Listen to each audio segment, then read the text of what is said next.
네, 여러분 반갑습니다. 이번 시간에는 케인즈의 유동성 선호설은 허구다라는 점을 밝히고자 합니다.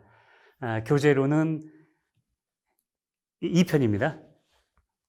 금융경제학 원론, 졸적 금융경제학 원론 2편의 1장입니다. 페이지로는 395페이지입니다. 거기 보시게 되면 제1장 케인즈의 유동성 선호설의 허구성, 제목이 이렇게 되어 있습니다. 존 메이너드 케인즈죠.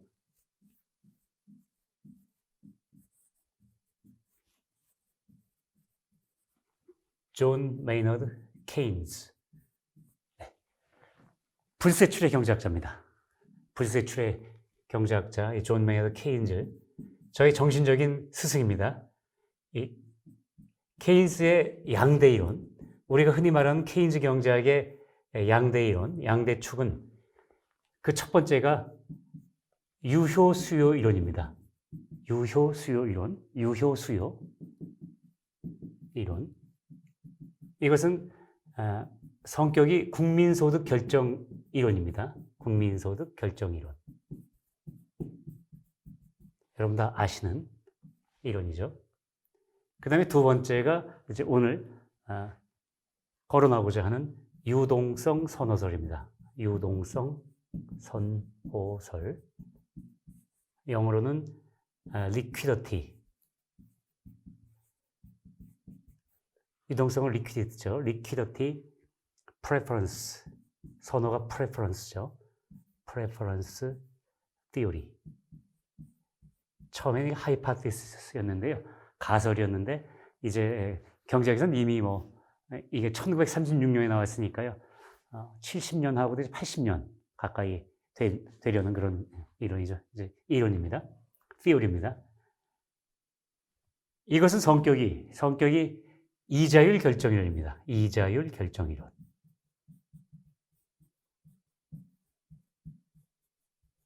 이자율 결정 이론입니다. 제가 이 본 유튜브 강좌 제일 첫째 시간에 아마 제목이 그 시리즈 제목이요. 배선영의 신이론과 실제 적용 사례, 괄호 열고 오리엔테이션 강의 이렇게 되어 있죠. 여기에서 상세히 말씀드렸습니다. 이 과정에 대해서. 제가 고등학교 2학년 때 경제학을 독학으로 처음 시작하면서 케인스를 알게 됐고, 이 케인즈를 그때부터 이제 정신적인 스승으로 삼았습니다. 그러면서 이 유효수 이론만큼은 자본주의가 존속하는 그 빛을 잃지 않을 불후의 이론임이 분명하다라는 점을 깨닫게 됐습니다. 그리고 저는 여러분께 또 그렇게 말씀드릴 수 있습니다. 이 유효수 이론만큼은 자본주의 경제가 존속하는 빛을 잃지 않을 불후의 이론임이 분명합니다. 제가 보증합니다. 너무 외람된 표현인가요? 네. 그렇지만 그의 두 번째 이론, 유동성 선호설만큼은 제가 강하게 표현하겠습니다. 외람된 표현이지만 전적으로 잘못된 이론입니다. 전적으로 잘못된 이론입니다. 왜 그럴까요? 그 점에 대해서 이번 시간에 간략하게 설명을 올리도록 하겠습니다. 여러분께서는 교재 396페이지를 보아주시기 바랍니다. 제가 먼저 제1절 개요 이 부분을 읽어드리도록 하겠습니다. 자, 이렇게 써 있습니다. 아랫부분입니다. 저자를 제외하고는 기실 어느 누구도 예외 없이 현대의 경제학자들은 케인즈의 유동성 선호설에 입각해 아래와 같이 인식하고 있다. 따옴표 이렇게 인식하고 있습니다. 경제 내부에는 화폐 공급과 화폐 수요를 일치시키려는 힘이 존재한다. 그 힘을 작용시키는 매개 변수는 시장 이자율이다. 그래서 시장 이자율은 화폐 공급과 화폐 수요를 균등화시키는 수준으로 결정된다. 이렇게 설명하고 있습니다.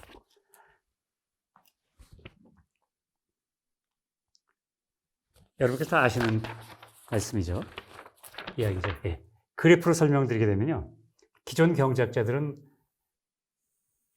어떻게 인식하고 있냐면, 자, 이 그래프에서 세로축이 시장이자율입니다. 시장이자율. 이를테면 영어로는 R로 표시할 수 있겠죠. R. 그 다음에 이쪽 가로축이 통화량입니다. 화폐량이라고 뭐 쓸 수도 있겠죠. 통화량. M입니다. 이건 뭐 M1으로 보든 M2로 보든 일단은 여러분께서 뭐 M1으로 생각하시면 더 편리하시겠지만 뭐로 통화량을 M1으로 규정하든 M2로 규정하든 나중에 제가 내릴 결론은 변하지 않습니다. 아무튼 기존 경제학자들은 이렇게 설명하고 있죠. 이 수직선은 화폐 공급입니다. 화폐 공급, supply of money죠. 화폐 공급, supply of money입니다. 그 다음에 이렇게 우하향하는 곡선, 이건 화폐 수요입니다. 화폐 수요, demand for money. 이거는 기존 경제학에 따르면, 그리고 케인즈에 따르면 한 시점에 있어 그 경제에 존재하고 있는 화폐량입니다. 한 시점에 있어 그 경제에 존재하고 있는 화폐량. 한 시점에 있어 사람들이 실제로 보유하고 있는 화폐량입니다. 그 다음에 이 화폐 수요는 기존 경제학에 따르면 그 시점에 있어서 사람들이 보유하고 있고자 하는 화폐 양이죠. demand for money입니다. 그들은 이렇게 인식하고 있습니다. 경제 내부에는 이 화폐 공급과 화폐 수요를 일치시키려는 힘이 존재한다. 그것을 일치시키려는 매개 변수, parameter죠. 매개 변수, parameter. 영어로 parameter 이렇게 읽는 게 맞죠? 네, parameter. 보통 우리 파라미터라고 그러죠. 파라미터. 이 파라미터가 항상 수요와 공급을 일치시키려는 그 변수, 이런 매개 변수 파라미터가 있는데, 우리가 흔히 말하는 상품의 수요와 공급을 일치시키려는 파라미터는 뭐죠? 미시경제학 시간 처음 배우는 거. 시장 가격이 매개 변수가 되는 거죠. 매개 변수. 시장 가격이 매개 변수가 됩니다. 마찬가지로 이 화폐 공급과 화폐 수요에서는 기존 경제학에 따르면 이 시장 이자율이 매개 변수가 되는 겁니다. 그렇게 해서 이 화폐 공급과 화폐 수요가 일치되는 이 균형점, 이 균형을 찾게 해주는 힘이 존재하고, 그 매개 변수는 시장 이자율이어서요. 시장 이자율은 이를테면 R0, 이 수준으로 균형 시장 이자율이 결정되는 겁니다. 시장 이자율이 이 균형 수준으로 결정된다라고 설명을 하고 있습니다. 그래서 시장 이자율은 화폐 공급과 화폐 수요를 균등화시키는 이 수준으로 결정된다라고, 이게 기존 경제학자들은 이렇게 인식을 하고 있습니다. 자, 그 다음 페이지를 제가 읽어드리겠습니다. 397페이지입니다. 본장에서는 이 같은 인식의 기초에 이루어진 이론 체계를 기존 이론이라고 지칭하기로 하겠다. 이건 conventional theory. 영어로 제가 conventional theory라고 부르기로 하겠습니다. 기존 이론을. conventional theory. 케인즈는 자신 공격의 대상인 기존 이론을 뭐라고 표현하는지 여러분 아세요? 고전 경제학이라고 이렇게 표현했습니다. 고전 경제학. 그럼 고전 경제학을 공격한 케인즈 경제학이 있고, 케인즈 경제학 중에 특히 유동성 성어설 관련 이론은 제 입장에서는 저의 공격 대상이거든요. 저의 공격 대상인 저의 이론을 뭐라고 명명할까라고 고민을 많이 했습니다. 고전 경제학이라고 할 수도 없고요. 그건 케인즈가 이미 썼으니까.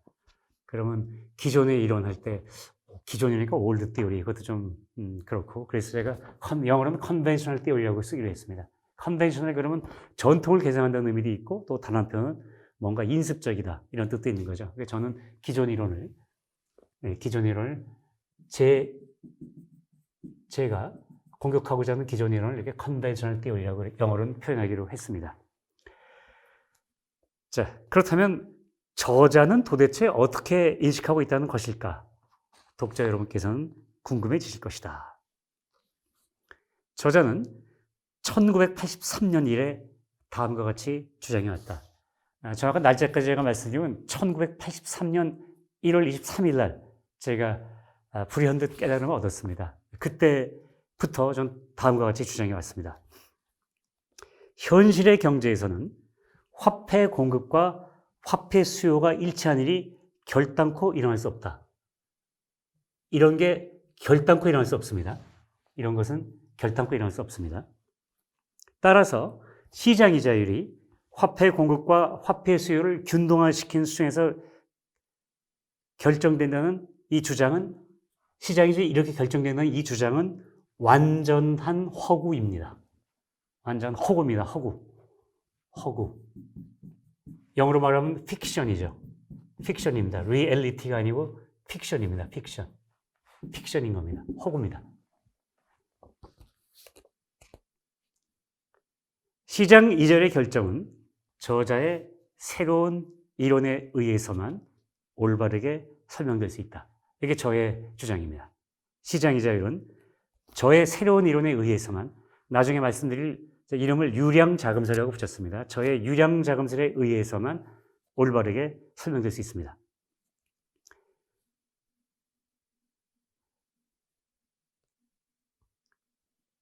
자, 그러면 일단 제가 한 가지 참고로 말씀드리겠습니다. 이상에서 언급된 내용은 화폐를 전통적인 개념으로서의 화폐, 우리가 흔히 말하는 M1이죠. M1으로 규정하든 혹은 그것 플러스 알파, 그러니까 M1에다가 이를테면 저축성 예금을 보태면은 M2, 총통화량이 되고 이런 식이죠. 그러니까 M1 플러스 알파로 규정하든 공이 타당하다.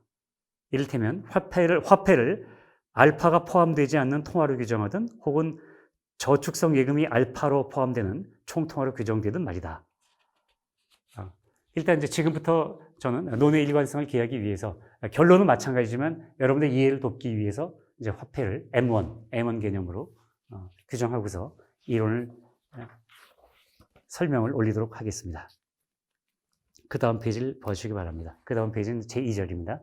제목은 기존 이론의 치명적 오류, 고전적 화폐 수급 패러다임의 허구성, 이게 부제로 붙여 있습니다. 자, 399페이지를 봐주시기 바랍니다.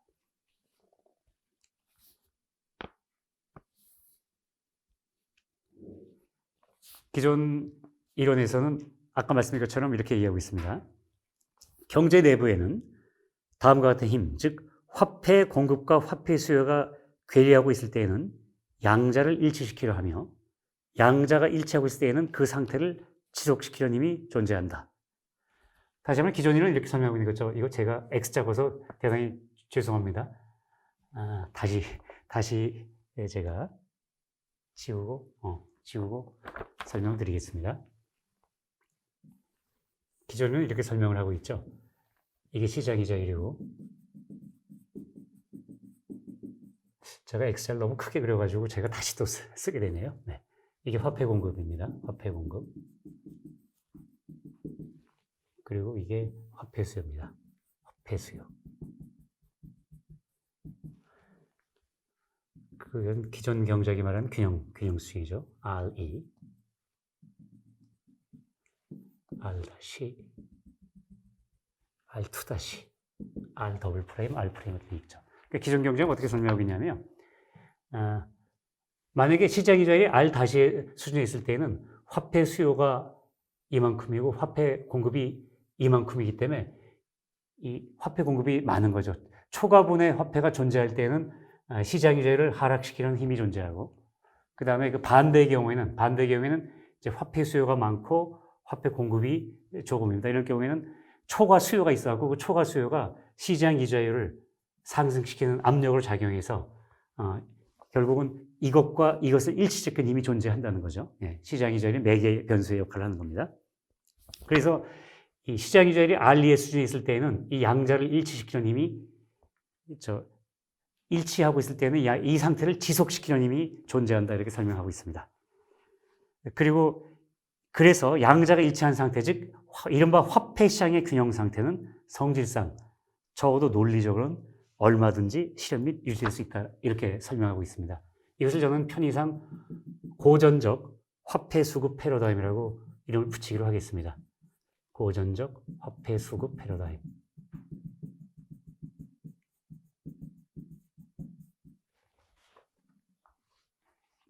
케인즈가 공격하는 경제학은 고전 경제학이었죠. 저는 기존 이론인데 그래도 화폐 수급 패러다임은 고전적의 말을 붙이겠습니다. 이미 현대 경제학에서는 정말 고전이 된 불후의 이론처럼 인정받고 있는 이런 이론인 거죠. 자, 주지하는 바와 같이 기존 이론의 이상과 같은 인식은 지금까지 70여 년 동안의 장구한 세월 동안 줄곧 부동의 정설로서의 권위를 누려왔다. 그러나 저자는 바로 지금부터 독자 제에게 반복적으로 다음과 같은 화두를 제시하고자 한다. 기존 이론의 그 같은 인식은 과연 옳은 것일까? 위의 화두에 대한 대답이 다시 읽겠습니다. 위의 화두에 대한 해답이 제시될 때 독자 제이께서는 아마도 커다란 놀라움을 금하지 못하시게 될 것이다. 왜냐하면 그 해답에 따르면 기존 이론이 화폐 시장의 균형 상태라고 말하는 이 상태는 현실적으로는 물론 논리적으로조차 결단코 실현될 수 없는 하나의 환영, 일루전이죠. 네. 한자로는 이렇게 쓰죠. 영어로는 일루전. 화폐 시장의 이 균형 상태, 이런 균형 상태는 하나의 환영입니다. 환영. 하나의 환영입니다. 이거는 영의 일루전입니다. 이렇게 이 상태는 하나의 환영의 일루전에 불과한 상태라는 것을 여러분께서는 아시게 될 것입니다. 왜 이런지에 대해서 지금부터 설명을 올리도록 하겠습니다. 다음 페이지로 가겠습니다. 자, 여러분께서는 400페이지를 봐주시기 바랍니다. 거기 보게 되면, 자, 제가 1차 공격이라고 되어 있고, 부제로는 초보적 수준의 문제 제기라고 되어 있습니다. 자, 초보적 수준의 문제를 제기하기로 하겠습니다. 자, 한번 볼까요? 지금 제가 주머니 속에 100만 원을 가지고 있습니다. 그리고 여러분도 주머니 속에 각각 다 100만 원씩 보유하고 있는 이런 상태를 가상을 합시다. 편의상 예를 들어서 저하고 여러분으로 구성된 경제, 이를테면 100명이라고 그럴까요? 100명으로 이루어진 경제에서 지금 다 같이 100만 원씩 주머니 속에 가지고 계십니다. 주머니 속에 100만 원을 가지고 계시고요. 네.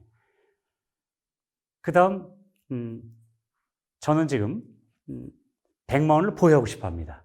또 여러분도 모두 100만 원을 보유하고 싶어 하십니다. 그러면 지금 저와 여러분으로 구성된, 100명으로 구성된 이 경제에서는 지금 각자가 보유하고 있는 100만 원만큼의 화폐를 보유하고 싶어 합니다. 그럼 우리 전체적으로도 100만 원 곱하기 100명 하면 1억인가요? 예. 그 존재하는 화폐양은 1억이고 보유하고 싶어 하는 화폐양도 1억입니다. 그러니까 쉽게 말하면 보유하고 있고자 하는 제가 강조하기 위해서 이거를 현재진행을 썼죠. 보유하고 있고자 하는, 사실 보유하는 이라고 해서 뜻은 똑같지만 보유하고 있고자 하는 화폐의 양이 자, 총 100명입니다. 저희 100명. 총 100명이 보유하고 있고자 하는 화폐의 양이 1억 원입니다. 1억 원. 그렇다고 실제로 보유하고 있는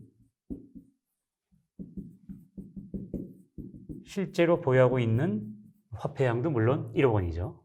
화폐 양도 1억 원입니다. 그럼 지금 기존 경제학이 말하는 화폐 시장의 균형 상태가 형성이 된 겁니다. 그러니까 쉽게 말하면 저도 지금 100만 원 보유하고 있는데 100만 원 보유하고 싶어 하고 여러분도 마찬가지 상황에 처해 있습니다. 그러면 기존 경제학의 시각으로 보면 지금 이 상태가 화폐 시장의 균형 상태입니다. 근데 여기서 제가 초보적인 질문을 하나 올리도록 하겠습니다. 자, 제가 지금 주머니 속에 100만 원을 가지고 있고 100만 원을 보유하고 싶어 한다면 그러면 지금 현재 제가 이 순간 제가 지출하고자 하는 돈은 한 푼도 없는 겁니다. 맞죠? 여러분께서 지금 주머니 속에 100만 원을 가지고 싶어 하는데 100만 원을 전부 꽉 쥐고 싶어 합니다. 보유하고 싶어 하는 거죠. 그러면 여러분의 수중에도 목화 지출하고자 하는 화폐는 지금 없는 겁니다. 여러분의 수중에. 그죠? 없죠? 없습니다. 그럼 여기서 무슨 의문이 발생할 수 있냐면요.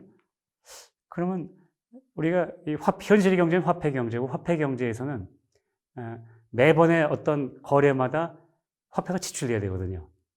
그럼 지금 그 화폐 경제가 운행이 된다는 얘기는 지금 여기저기에서 매 시점마다 매 순간마다 거래들이 일어나고 있어야 됩니다. 거래들이 일어나는 얘기는 계속 그 거래 상황에서 화폐 지출이 일어나고 있어야 되거든요. 화폐 지출이. 그런데 저하고 여러분하고 구성된 100명의 경제, 이 경제에서는 지금 저도 그리고 여러분도 주머니 속에 분명히 100만 원이 있는데 지출하고자 하는 화폐는 없는 거예요. 현재 지출되고 있는 화폐는 없습니다. 그러면 수많은 거래들은 무슨 화폐로 매개시켜야 되죠? 무슨 화폐로 수행을 해야 되죠? 문제가 생기죠? 네, 문제가 생기는 겁니다.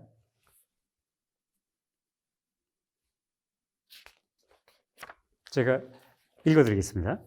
자, 초보적인 문제 제기입니다. 지금 화폐를 보유하고 있고자 한다는 것은 적어도 지금 이 순간에는 화폐를 지출하고자 하는 것이 아닙니다. 그래서 어떤 시점에서 경제 주체들이 자신들의 수중에 존재하는 화폐 전액을 모두 보유하고 있고자 한다면 그 시점에 있어 그들의 수중에는 그들이 보유하고 있고자 하는 화폐만 존재할 뿐 그들이 목화 지출하고자 하는 화폐 내지 목화 지출하고 있는 화폐는 존재하고 있을 수 없습니다. 맞죠? 그런데 이런 상황에서는 화폐 지출 수반은 제반의 거래들이 수행될 수가 없는 거죠. 화폐 경제에서는 화폐가 지출되지 않으면 거래가 이루어질 수 없지 않습니까? 그렇죠? 그렇죠. 자, 주지하는 바와 같이 현실의 화폐 경제에는 언제나 수많은 장소에서 막대한 규모의 다양한 거래들이 막대한 금액의 화폐 지출을 수반하면서 간단 없이 쉴 사이 없이 이루어져야 합니다. 그리고 이것은 현실의 화폐 경제에서는 매 시점에 있어서 경제 주체들 누구인가의 수중에 그들이 목화 지출하고자 하는 화폐가 다량 존재하고 있어야 합니다.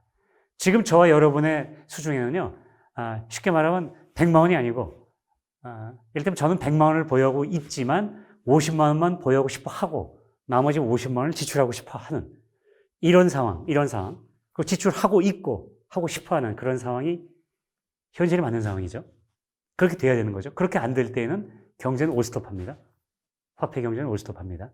그런데 지금 기존 이론이 말하면 화폐 시장의 균형 상태에서는 주머니 속에 실제로 있는 양과 우리가 꽉 쥐고 싶어하는 보유하고자 하는 양이 일치하기 때문에 그러면 거래를 무슨 돈으로 무슨 화폐로 하지 하는 문제가 발생하게 되는 겁니다.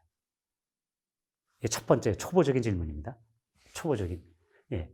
제가 이렇게 문제를 제기한다고 그러면 아마 기존 이론이 이 문제 자체에 반격하기는 그렇게 어렵지는 않을 거예요.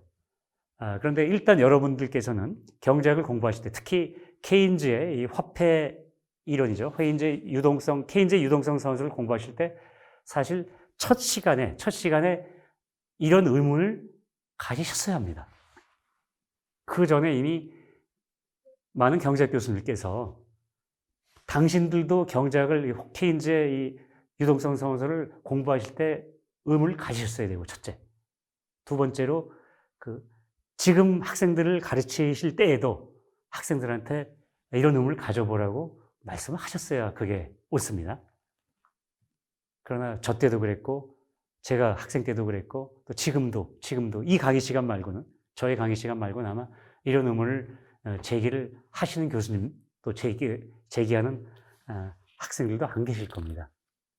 안타깝게도요. 어쨌든 저의 이 초보적 수준의 문제 제기에 대해서는 반격이 쉽습니다. 일단 반격할 수 있습니다. 어떻게 반격할까요? 네. 자, 바로 이렇게 되어 있습니다. 기존에는 아마 이렇게 반격을 가할 겁니다. 자, 화폐 수요 속에는 401페이지입니다. 화폐 수요 속에는 그것의 중요한 구성 요소로서 거래적 화폐 수요가 포함되어 있다. 그러므로 그러한 거래적 화폐 수요에 대응되는 화폐 잔액을 거래적 화폐 잔액이라고 부르기로 할 때 화폐 공급과 화폐 수요가 일치한 상태에서는 당연히 경제 주체들의 수중에 그들이 원하는 금액만큼의 거래적 화폐 잔액이 존재하고 있게 된다. 이 거래적 화폐 잔액이 곧 경제 주체들이 목화 지출하고자 하는 화폐 잔액, 화폐라고 할 수 있다. 이렇게 볼 때 화폐 시장의 균형 상태 하에서도 경제 주체들의 수중에는 그들이 목화 지출하고자 하는 화폐가 얼마든지 존재하고 있을 수 있고, 따라서 그 같은 화폐 지출에 의해 경제가 필요한 재반의 거래들이 얼마든지 원활하게 수행될 수 있다. 이렇게 반격을 할 겁니다. 그러니까 제가 이런 질문을 제기하면요, 네가 아직 그 책을 제대로 공부하지 않아서 그래, 이렇게 교수님들이 학교 다닐 때도 그렇게 말씀하셨어요. 제가 의문을 제기하면은 처음에 첫 스타트로 이렇게 질문을 하면은, 그래서 이제 이건 초보적 수준의 문제 제기였고요. 조금 전 것은 이제 기존 경제학자들이 이렇게 이제 반격을 해온다면 저게 제가 다시 재반격을 하겠습니다. 거래적 화폐 잔액이 경제 주체들이 목화 지출하고자 하는 화폐에 속하는 것만은 사실이다. 하지만 그 이상은 아니다. 저자의 본격적인 공격은 지금부터 시작된다. 지금부터 이제 제가 본격적인 공격을 시작하겠습니다. 그렇게 해서 여러분께서는 402페이지를 봐주시기 바랍니다. 제목은 기존 이론에서 언급되는 거래의 범위입니다. 거래의 범위. 거래가 과연 어떻게 될 것인가? 자, 그 전에 이제 복습을 한번 해보십시다, 여러분들. 화폐적 수요가 크게, 케인즈가 화폐 보유 동기를 크게 세 가지로 분류해 있습니다. 또 뭐 네 가지로 분류하는 경우도 있죠. 그거는 거래적 화폐 수요를 소득 동기와 인컴 모티브하고 그 다음에 비즈니스 모티브, 이렇게 인컴 모티브, 비즈니스 모티브 이렇게 좀 구별을 했죠. 구별을 했는데 어쨌건 그걸 통합해서 인컴 모티브와 비즈니스 모티브를 합쳐서 트랜잭션즈 모티브라고 이렇게 설명을 하면서 크게 보면은 거래적 동기, 또 예비적 동기, 투기적 동기, 이렇게 세 가지 동기를 제시하고 있습니다. 자, 그러면 먼저 거래적 화폐 수요를 보십시다. 화폐 수요를 구성하는 요소 중에 하나가 거래적 화폐 수요입니다. 거래적 동기의 화폐 수요. 이것은 일정 시점에 있어 경제 주체들이 가까운 장래에 뭐 오늘, 내일, 모레 등 이제 가까운 장래에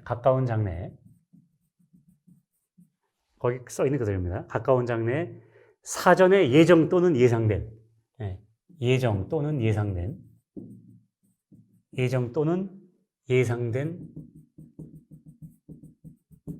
거래입니다. 거래를 수행하는 과정에서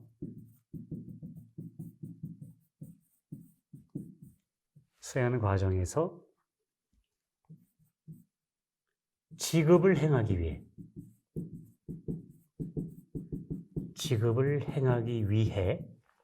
이거 이제 목적이죠, 목적. 지급을 행하기 위해 지금 이 시점입니다. 한자로 쓰면 눈 바로 아래죠. 지금 이 시점에, 지금 이 순간에 보유하고 있고자 하는 화폐의 양입니다. 보유하고 있고자 하는 화폐의 양. 이것이 거래적 화폐 수요입니다. 거래적 화폐 수요. 거래입니다. 거래. 그 다음에 이제 이게 그 첫 번째고요. 두 번째가 이제 예비적 화폐 수요죠. 예비적 동기에 의한 precautionary motive라고 이렇게 케인즈는 표현하고 있죠. 예비적 화폐 수요. 이건 transactions motive 이렇게 설명하고 있고요. 이거는 precautionary motive에 의한 화폐 수요죠. 이거는 뭐 제가 굳이 안 써도 되지만 이런 거죠. 일정 시점에 있어서 경제 주체들이 가까운 장래에 미처 예기치 못한 지출을 행해야 할 필요가 생기는 경우에 대비하기 위해 목화 보유하고 있고자 화폐의 양입니다. 쉽게 말하면 우리 비상금 같은 거죠. 예기치 못한 지출을, 그러니까 여러분도 이런 화폐수가 분명히 존재하고 이런 돈들을 가지고 계시죠. 예기치 못한 지출을 해야 될 때 그 필요에 대비하기 위해서 얼마간 다 돈을 가지고 계시죠.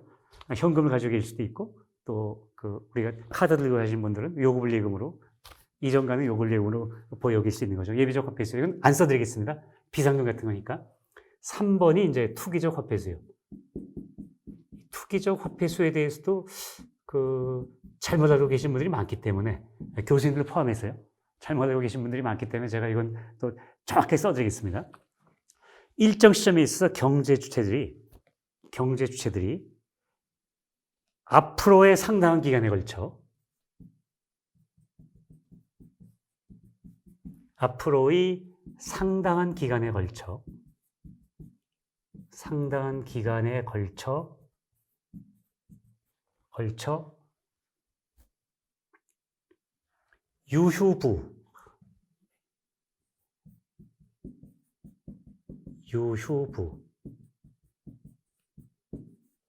유휴라는 게 이제 아이들, 쉰다 이런 얘기잖아요. 아이들링 뭐 이러잖아요. 아이들. 게으르다 뭐 쉬다, 한가하다 하니 이런 얘기. 한가한 유휴부. 영어로는 아이들 웰스입니다. 아이들 웰스. 유휴부의 일부로서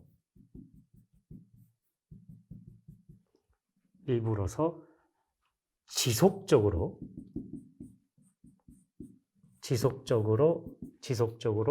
보유, 밑에라서 좀 제가 낮춰서 쓰겠습니다. 보유하고 있고자 하는 화폐의 양.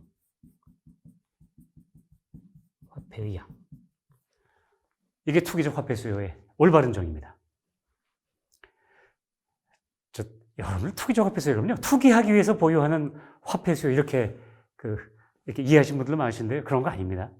투기적 화폐 수요는요, 그러니까 투기할 때 쓰려고 뭐 그런 의미라기보다는, 케인즈가 투기적 화폐 수요라고 할 때는, 케인즈는 이렇게 표현했죠. 지금 채권 가격이 너무 높아요. 높으면, 지금 채권을 보유하고 있으면은, 이제 이게 시간이 지나가면 너무 높으니까, 어느 정도 시간이 지나가게 되면 얘가 나중에 되떨어질 가능성이 있거든요. 그러면 시세 차손을 보잖아요. 그죠? 시세 차손을 보게 됩니다. 시세 차손. 네. 손실을 보게 될 것 같으니까 지금 채권 가격이 너무 높으면, 다시 말하면 지금 이자율이 채권의 시장가격과 채권의 유통수익률, 즉 시장 이자율하고는 역비례 관계가 있다고 제가 설명드렸죠. 여러분도 알고 계시는 상황입니다. 그러니까 지금 채권의 시장가격이 너무 높다. 너무 높이 올라갔다. 그럼 이거 언젠간 떨어질 거야. 일주일이 걸릴지, 또 2주일이 걸릴지, 한 달이 걸릴지 모르지만 하여튼 언젠간 떨어진다. 지금 너무 높으니까. 그렇다면 지금 내가 채권을 보유하고 있으면 나는 손해를 볼 수 있다. 그렇다면은 저거 떨어질 때까지 아주 끈기 있게 기다리자 하는 마음으로, 네, 그런 식으로 그럼 화폐를 보유하고 있자. 이렇게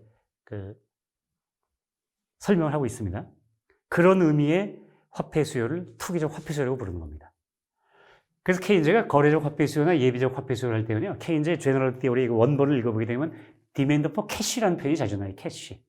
이거 설명할 때는 캐시라는 표현이 많이 나오고요. 투기적 화폐 수요를 얘기할 때는 머니라는 표현이 많이 나와요. 그러니까 이제 이거는 우리가 말하는 현금. 케인즈 입장에서는 이제 거래적 화폐 수요 할 때는 현금 쪽을 더 많이 비중을 뒀고요. 투기적 화폐 수요 할 때는 뭐 요구불 예금, 혹은 이제 케인즈는 저축성 예금까지도 화폐로 보는 경우가 있으니까요. 심지어는 국채까지도 화폐로 보고 싶어 하니까. 아무튼 어떻게 하든지 간에 우리가 일반적인 화폐 개념을 얘기할 때 투기적 화폐 수요라고 하는 거는 중점이 이겁니다. 유휴부의 일부로서입니다. 아이들 웰스의 일부로서 지속적으로, 그것도 앞으로의 상당한 기간에 걸쳐, 이게 다 강조가 됩니다. 투기적 화폐 수요. 그러니까 투기적 화폐 수요는요, 지금 주식 거래를 하기 위해서 쓰고자 하는 돈은 투기적 화폐 수요가 아닙니다. 지금 채권을 사기 위해서 혹은 내일 채권을 사기 위해서 내가 이제 내일 채권 사야지 하고 이제 이렇게 내일 채권을 사기 위해서 지금 보유하고 있고자 하는 화폐 수요, 이거는 투기적 화폐 수요 아닙니다. 화폐 수요 아닙니다. 투기적 화폐 수요라는 건요, 쉽게 말하면 화면에 보일까요? 네, 화면에. 이거는 다른 식으로 표현하면요, demand for idle money입니다. idle money. demand for idle money. idle money예요. demand for idle money. demand for idle money. 노는 돈, 쉬고 있는 돈, 유유의 돈, demand for idle money입니다. 이건 장기간 지속적으로 상당 기간 동안, 장기간이 아니죠. 상당 기간 동안 지속적으로 유휴부의 일부로서 보유하고 싶어하는 화폐 양인 겁니다. 얘는 결국은 지금 당장 쓰고자 하는 돈이 아니에요. 가까운 시일 내에 쓰고자 하는 돈이 아닙니다. 자, 이렇게 거래적 화폐 수요, 예비적 화폐 수요, 투기적 화폐 수요가 있다는 것을 이제 기존 경제학에서 이야기를 하면서 이제 그들은 이렇게 이해합니다. 그럼 결국은 어쨌거나 화폐 시장의 균형 상태에서는 이 거래적 화폐 수요에 해당하는 거래적 화폐 잔액이 지금 존재하고 있지 않느냐.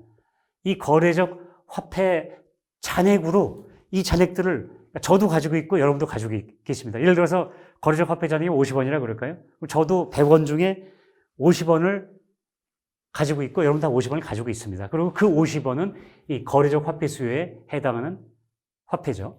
나머지는 이제 예비적 화폐 수요나 투기적 화폐 수요에 해당하는 돈이라고 치면 그럼 100원 중에 50원들을 다 가지고 계시니까 화폐 시장의 균형 상태에서도 이 거래적 화폐 잔액 50원들이 각자의 주머니 속에 있고 그 돈들이 지출되면서 경제적 거래들이 이루어지고 있다. 그러니 배선영은 문제제기를 잘못한 거 아니냐 이렇게 반격을 해오실 겁니다. 자, 거기에 대한 저의 재반격이죠. 제 반격은 잠시 쉬었다가 여러분께 말씀을 올리도록 하겠습니다. 네, 잠시 후에 여러분을 다시 뵙도록 하겠습니다.